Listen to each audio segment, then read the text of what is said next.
Indonesia menganut sistem pemerintahan demokrasi.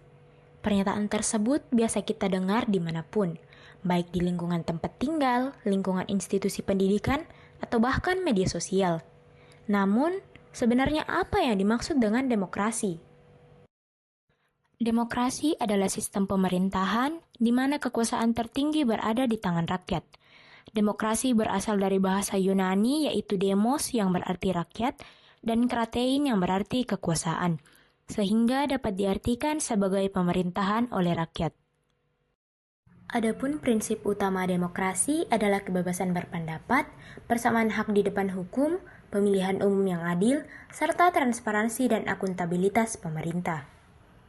Kemudian, apa yang dimaksud dengan demokrasi Pancasila?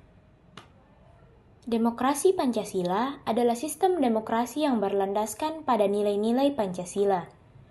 Demokrasi Pancasila mengutamakan keseimbangan antara hak dan kewajiban serta musyawarah mufakat sebagai metode pengambilan keputusan. Kemudian, apa yang dimaksud dengan kedaulatan? Kedaulatan adalah kekuasaan tertinggi dalam suatu negara untuk mengatur pemerintahan dan rakyatnya tanpa intervensi dari pihak luar. Dalam konteks kenegaraan, kedaulatan memastikan bahwa keputusan politik, ekonomi, hukum, dan sosial dibuat secara mandiri sesuai dengan kepentingan nasional. Demokrasi Pancasila dan Kedaulatan Indonesia. Demokrasi adalah sistem pemerintahan yang menempatkan rakyat sebagai pemegang kekuasaan tertinggi, baik secara langsung maupun melalui perwakilan. Demokrasi Pancasila sebagai bentuk demokrasi yang berlandaskan Pancasila, menekankan keseimbangan antara hak dan kewajiban, serta mengutamakan musyawarah mufakat dalam pengambilan keputusan. Sistem ini dirancang untuk menjaga persatuan bangsa yang memiliki keberagaman etnis, agama, dan budaya, sehingga tidak hanya menjadi sistem politik, tetapi juga mencerminkan filosofi kehidupan berbangsa dan bernegara. Lalu, apa keterikatan demokrasi Pancasila dengan kedaulatan? Kedaulatan dalam konteks negara berarti memiliki kekuasaan tertinggi dalam mengatur pemerintahan tanpa intervensi asing. Demokrasi Pancasila memastikan bahwa rakyat memiliki peran utama dalam pemerintahan, baik melalui pemilu maupun mekanisme musyawarah untuk mencapai mufakat.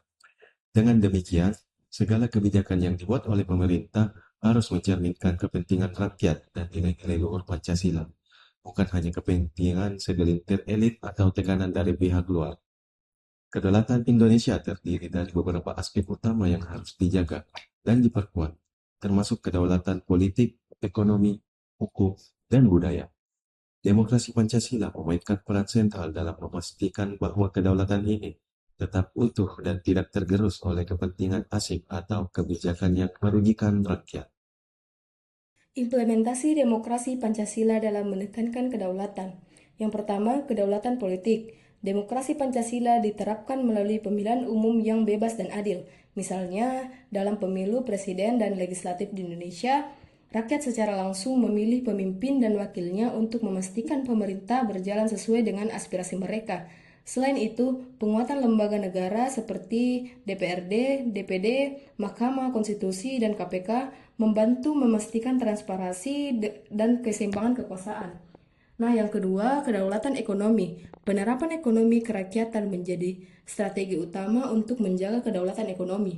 Contohnya, kebijakan hilirisasi industri yang dilakukan pemerintah dengan mendorong pengelolaan sumber daya alam di negeri, seperti nikel dan kelapa sawit, bertujuan agar Indonesia tidak sekedar menjadi eksportir bahan mentah tetapi juga memiliki industri bernilai tambah yang lebih menguntungkan bagi rakyat.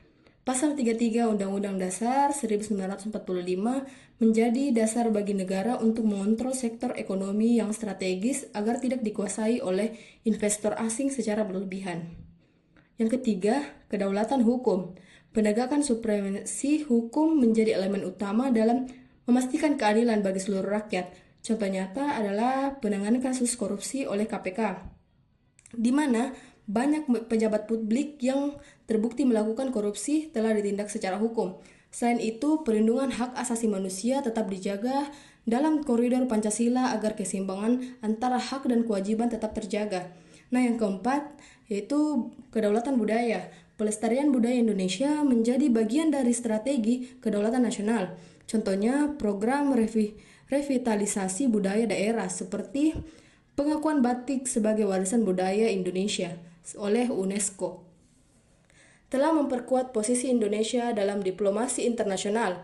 Selain itu, penyaringan budaya asing dilakukan agar tidak merusak moral masyarakat, seperti regulasi terhadap konten digital yang bertentangan dengan nilai sosial dan agama yang dianut oleh Indonesia. Tantangan demokrasi Pancasila yang dapat mengancam kedaulatan Negara Kesatuan Republik Indonesia. Yang pertama, intervensi asing dalam ekonomi dan politik nasional. Mengancam sila pertama yaitu ketuhanan yang Maha Esa dalam konteks kedaulatan moral dan nilai bangsa. Sila pertama tidak hanya berbicara tentang keimanan, tetapi juga menanamkan nilai bahwa segala aspek kehidupan, termasuk ekonomi, harus dijalankan dengan prinsip moral yang kuat. Jika kebijakan dibuat hanya untuk memenuhi kepentingan pihak asing, tanpa mempertimbangkan nilai-nilai lokal, maka identitas dan jati diri bangsa yang berpijak pada Pancasila bisa terkikis, mempengaruhi moral dan budaya nasional secara negatif.